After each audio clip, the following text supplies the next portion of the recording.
Virgin boys ఇదొక Telugu movie. Title చూసి ఇదొక ఇంగ్లీష్ మూవీ అని అనుకోకండి, ఇదొక తెలుగు మూవీ.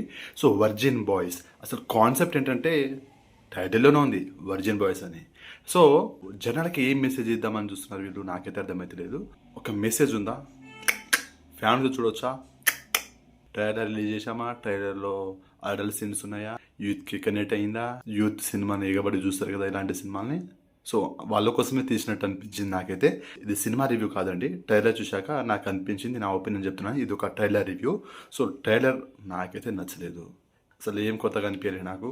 అందరు కొత్త కొత్త వాళ్ళు యాక్టర్సే, కొత్త వాళ్ళని ఎంకరేజ్ చేయాలి, కానీ మరి ఈ విధంగా అయితే నేను ఎక్స్పెక్ట్ చేయలేదు. మెయిన్గా కౌశల్, వామ్మో, నేను అసలు ఎక్స్పెక్ట్ చేయలేదు. కౌశల్ అన్న నీకున్న ఫ్యాన్ బేస్కి నువ్వు ఇలాంటి క్యారెక్టర్ చేస్తావని నేను అసలు అనుకోలేదు. సినిమా రేపు 11 జూలైకి రిలీజ్ అవుతుంది, అంటే మరి కొద్ది గంటల్లో ఈ సినిమా రిలీజ్ అవుతుంది. నాకైతే నచ్చలేదు ట్రైలర్ చూసాక, సినిమా పైన ఇంట్రెస్ట్ అయితే కలగలేదు. చూద్దాం, వీలైతే సినిమా చూస్తా, లేకుంటే లేదు. మిమ్మల్ని నేను ఆపట్లేదు, మీ ఇష్టం, మీ డబ్బులు.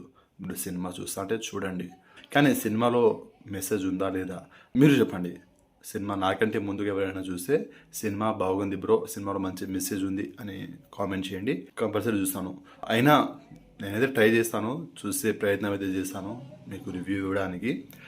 సో వర్జిన్ బాయ్స్ ట్రైలర్ అయితే నాకు నచ్చలేదు. రేపు సినిమా రిలీజ్ అవుతుంది, సినిమా చూసే ప్రయత్నం అయితే చేస్తాను. ఒకవేళ సినిమా చూస్తే రివ్యూ చేస్తాను. అండ్ ఇలాంటి కాన్సెప్ట్ పైన, అంటే ఇలాంటి సినిమాలని మీరు ఎంకరేజ్ చేస్తారా లేదా, ఇలాంటి సినిమాలపైన మీ ఒపీనియన్ ఏంటో డెఫినెట్గా కామెంట్ అయితే చేయండి. ఎంతవరకు కరెక్ట్, యూత్కి మెసేజ్ ఇస్తున్నారా లేకపోతే యూత్ని చెడగొడుతున్నారా, ఇప్పుడున్న యూత్ ఎలా చెడిపోతురు, ఒక మెసేజ్ అయితే ఇవ్వాలి. చెప్తున్నా కదా, నాకైతే అసలు ఈ సినిమా అసలు ఎలాంటి ఇంట్రెస్ట్ అయితే లేదు. అయినా సరే డేర్ చేసి మరీ సినిమా చూసే ప్రయత్నం అయితే చేస్తాను. వీలైతే చూస్తాను, లేకుంటే లేదు. మీరు ఈ వర్జిన్ మూవీని చూసినట్లయితే సినిమా మీకు ఎలా అనిపించింది అనేది డెఫినెట్గా మీ ఒపీనియన్ కామెంట్ చేయండి. వీడియోని అసలు లైక్ చేయండి, షేర్ చేయండి, ఛానల్ని సబ్స్క్రైబ్ చేసుకోండి.